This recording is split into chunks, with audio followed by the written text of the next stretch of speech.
શું તમને ક્યારેય એવું લાગ્યું છે કે તમે ગમે તેટલો પ્રયત્ન કરો, સફળતા તમારાથી દૂર જ ભાગી રહી છે? શું તમને એવું લાગે છે કે નસીબ તમારી સાથે નથી? મિત્રો, આ દુનિયામાં બે પ્રકારના લોકો હોય છે. એક એવા જે પરિસ્થિતિ સામે હારી જાય છે અને બીજા એવા જે પરિસ્થિતિને હરાવીને ઇતિહાસ રચે છે. આજે હું તમને એ નથી કહેવાનો કે સપના કેવી રીતે જોવાય, પણ એ કહેવા આવ્યો છું કે જોયેલા સપના માટે કેવી રીતે લડાય. ઘણા લોકો કહે છે કે મને ડર લાગે છે, પણ ડર કોને નથી લાગતો? ડર દરેકને લાગે છે, પણ સફળ એ જ થાય છે જે ડર હોવા છતાં આગળ વધે છે. તમે થોમસ આલ્વા એડિસન વિશે સાંભળ્યું હશે. બલ્બ બનાવતા પહેલા તેઓ 1000 વાર નિષ્ફળ ગયા હતા. જો તેમણે 999મી વખતે હાર માની લીધી હોત તો કદાચ આજે આપણે અંધારામાં હોત. નિષ્ફળતા એ અંત નથી, પણ એ શીખવાની એક રીત છે કે આ રસ્તો કામ નથી કરી રહ્યો. મોટિવેશન તમને કામ શરૂ કરવા માટે મદદ કરશે, પણ શિસ્ત, ડિસિપ્લિન તમને કામ પૂરું કરવા માટે આગળ વધારશે. જ્યારે આખી દુનિયા ઊંઘતી હોય ત્યારે તમારે જાગવું પડશે. જ્યારે બીજા લોકો પાર્ટી કરતા હોય ત્યારે તમારે પરસેવો પાડવો પડશે. લોકો પૂછે છે, સફળતાનો શોર્ટકટ શું છે? સાંભળી લો,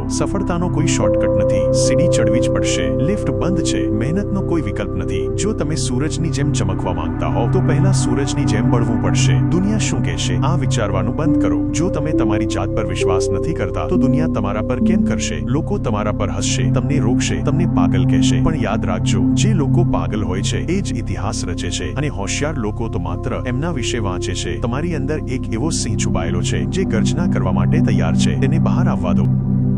આ વિડિયો પૂરો થયા પછી તમે શું કરશો? ફરીથી બીજો વિડિયો જોશો કે પછી તમારા સપના પાછળ કામે લાગી જશો? આજથી જ શરૂઆત કરો. નાની શરૂઆત કરો, પણ શરૂઆત કરો. સમય તમારી રાહ નથી જોવાનો. સમય કિંમતી નથી. સમય અમૂલ્ય છે. યાદ રાખો, તમે જન્મ્યા છો કંઈક મોટું કરવા માટે. તમારી મર્યાદાઓ માત્ર તમારા મગજમાં છે. તેને તોડી નાખો અને ઉડાન ભરો. જો આ વિડિયોથી તમારી અંદર થોડી પણ આગ લાગી હોય તો તેને શેર કરો અને ચેનલને સબસ્ક્રાઇબ કરો. મળીએ છીએ બીજા વિડિયોમાં. ત્યાં સુધી લડતા રહો, વધતા રહો.